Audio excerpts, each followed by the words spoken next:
tomamos de la dieta, sino son aquellos que podemos sintetizar, por eso llamamos síntesis de novo, ¿no? ¿Qué es lo que importa aquí? O lo más importante, los ácidos grasos se sintetizan principalmente en el hígado de nuestros seres humanos, ¿no?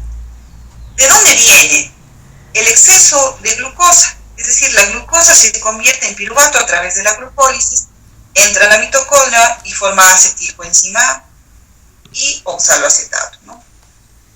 Estos dos compuestos, o mejor dicho, el exceso de acetilcoenzima A en un momento postprandial o absortivo que proviene de la glucosa, sobre todo de la glucosa, pueden utilizarse para sintetizar nuevos ácidos grasos. Se ha visto que la acetilcoenzima A puede provenir, ¿no es cierto?, tanto de la oxidación de ácidos grasos como también de algunas cadenas carbonadas, o llamamos esqueletos carbonados de aminoácidos. Pero la fuente principal en un momento postprandial o absortivo de acetilcoenzima A es la glucosa.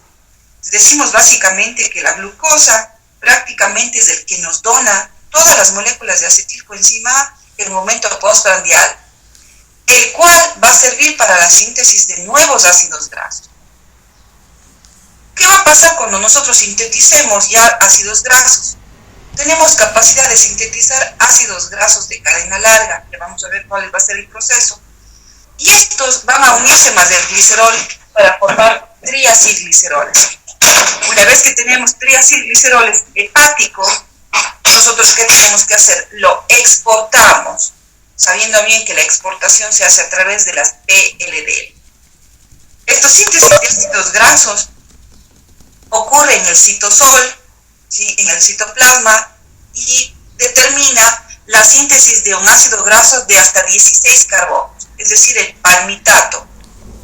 El palmitato, que es ácido graso de 16 carbonos, luego podrá ir al retículo endoplasmático para tener elongaciones y desaturaciones, es decir, va a ser metabolizado, transformado para elongarse o desaturarse, ¿no?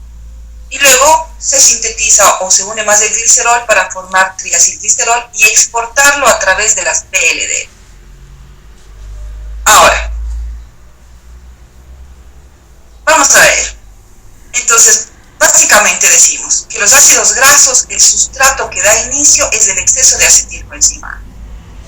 Ahora, para que la acetilcoenzima que está en la mitocondria salga al citosol, porque la síntesis de ácidos grasos es citosólica, no es mitocondrial, tiene que salir acetilcoenzima, pero no puede porque la membrana mitocondrial interna es impermeable.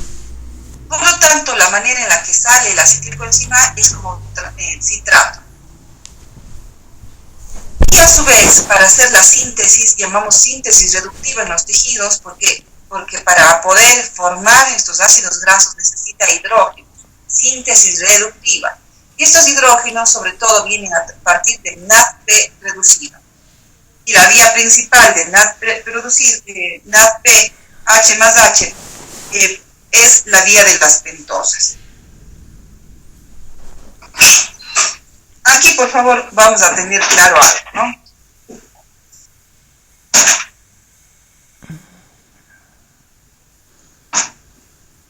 Miren, cuando yo tengo aquí el acetilcoenzima A es un intermediario clave en el metabolismo de lípidos y los hidratos de carbono.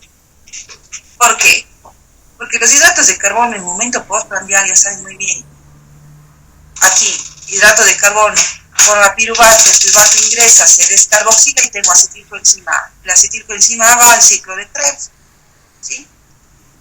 Ahora, ¿qué es lo que pasa aquí en un momento postprandial bajo acción insulínica?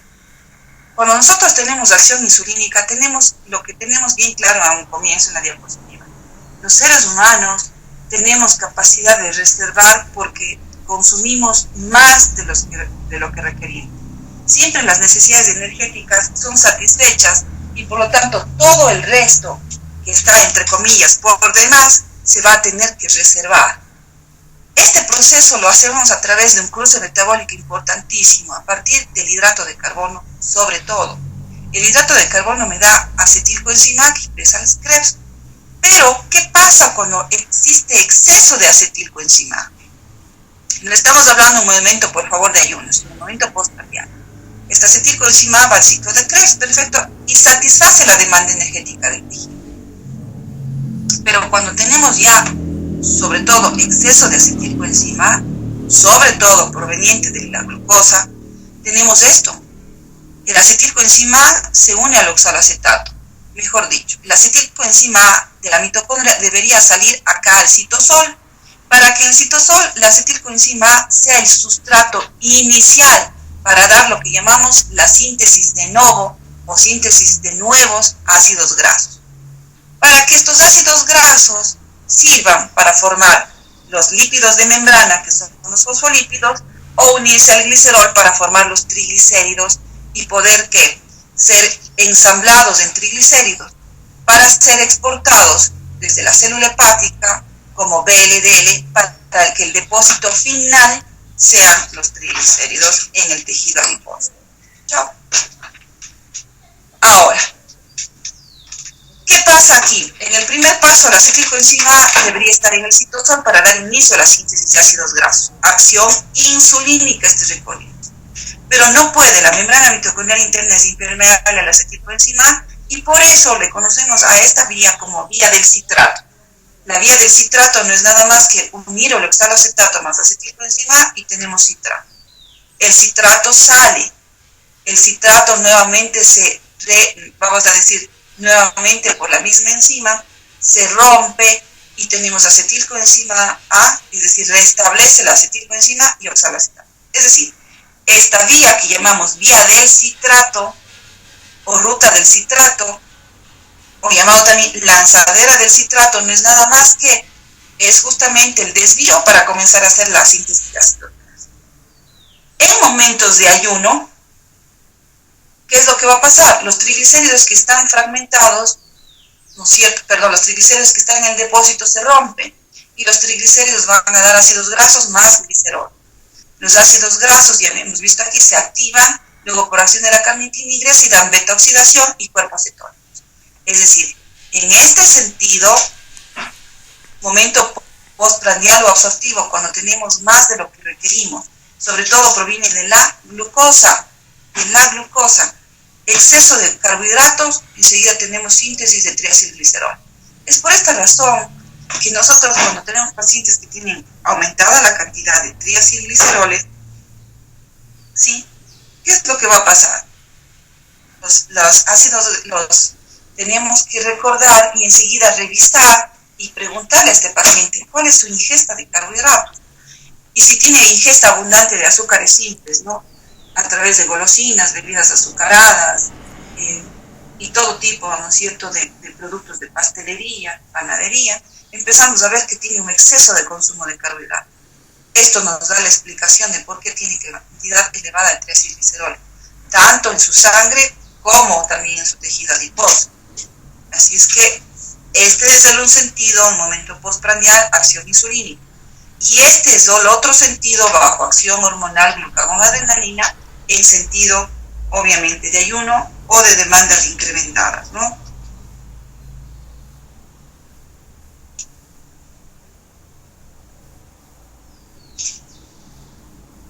Bien, aquí está un panorama bastante clarito, ¿no?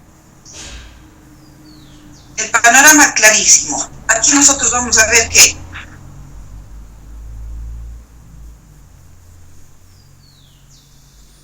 lo que estamos aquí observando es la ruta en un sentido y la ruta en otro sentido.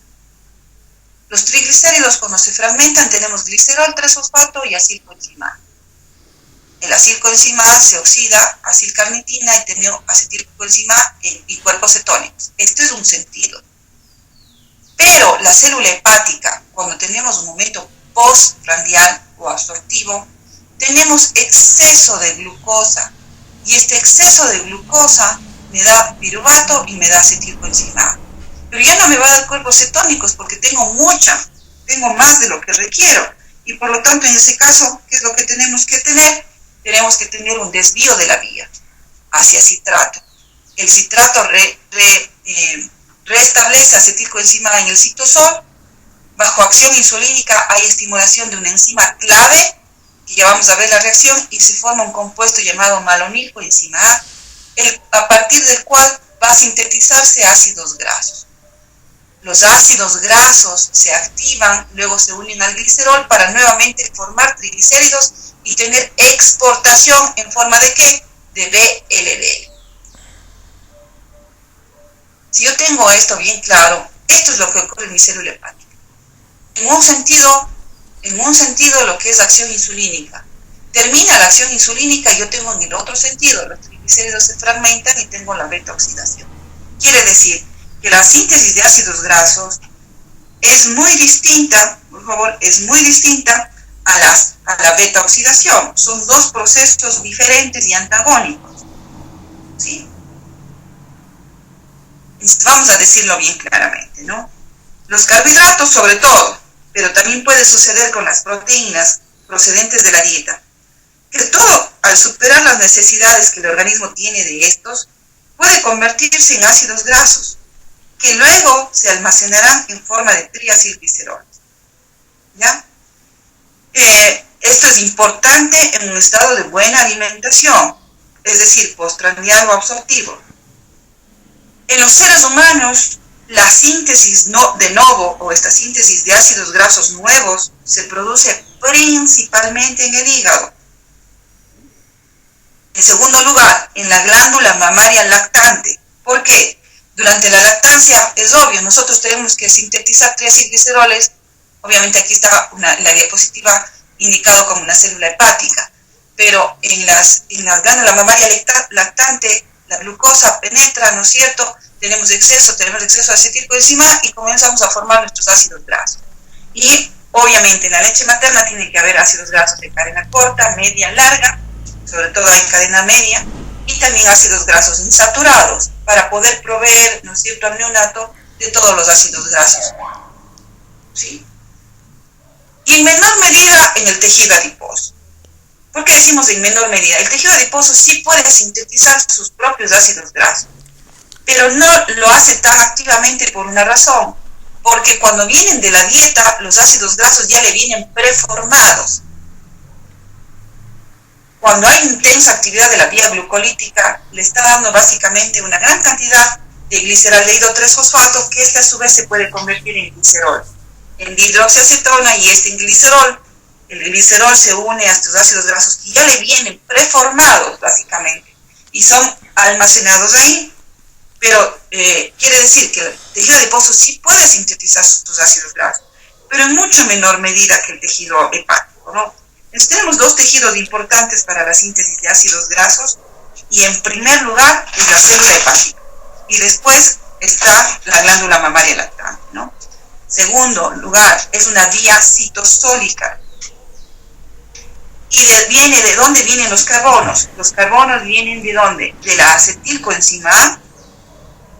Y esta acetilcoenzima A va a requerir, obviamente, la acción insulínica y va a requerir donadores de carbonos. Vamos a ir viendo qué ácido graso, cuál es la vía, cuál es la enzima que hace esto de ir acoplando o ir agregando carbonos, y a su vez necesita para eso la reducción, no la oxidación, la síntesis reductiva a partir de NADP reducido. Y esto ya lo sabemos, a partir de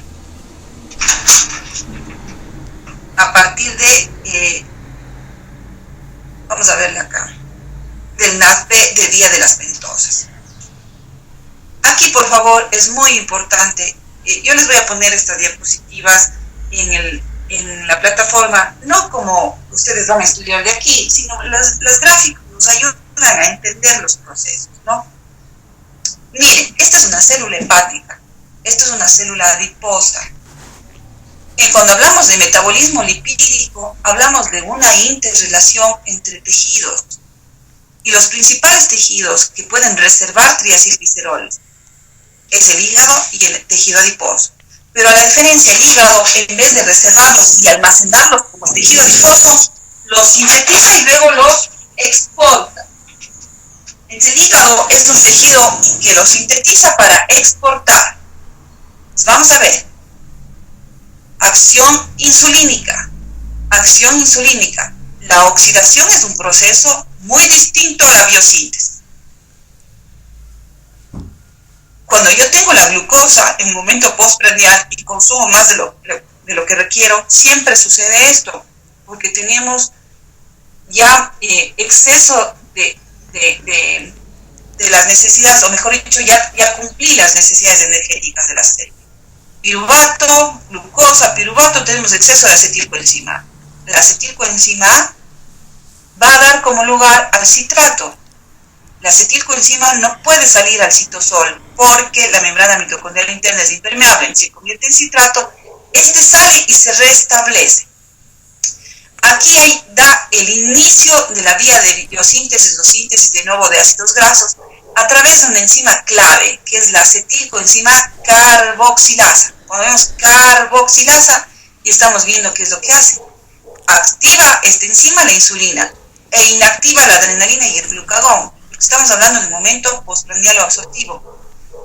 Una vez que ya tenemos malonilcoenzima A, ocurre la síntesis en el citosol a través de un complejo multienzimático supremamente importante que es la ácido graso sintasa. La ácido graso sintasa comienza a hacer un proceso metabólico que no es revertir las mismas enzimas de la beta-oxidación, sino es un proceso distinto que incorpora carbonos a estas unidades. Al incorporar carbonos tenemos finalmente ácidos grasos, que pueden ser hasta de 16 carbonos. En glándula mamaria lactante puede soltar, entre comillas, soltar del ácido graso sintasa menos de 16 carbonos y quedarse con 10, 8 carbonos. Es decir, ácidos grasos de cadena media también produce. El hepatocito, ácidos grasos de cadena larga, 16. El retículo endoplasmático puede elongarse o puede desaturarse, si ponerse dobles enlaces y elongarse 18 carbonos, y estos a su vez pueden formar el oleico, el palmito oleico, el oleico, pero no así los omega 3 y omega 6, saben muy bien por la razón genética. Nosotros no podemos desaturar, colocar dobles enlaces en la serie omega. Yo no puedo formar omega 3 y omega 6, ¿no? Este es un concepto clave del metabolismo lipídico. Los seres humanos no podemos hacer eso y es por esa razón que necesitamos consumirlo. Ahora, estos ácidos grasos no es que se quedan aquí, sino tienen que servir para formar triacilglicerol. ¿De dónde viene el glicerol? Viene del tejido adiposo. El glicerol, saben muy bien que aquí en el hepatocito existe una enzima llamada glicerol quinasa o sinasa que es capaz de fosforilar al glicerol para que una vez esté fosforilado pueda ser metabolizado.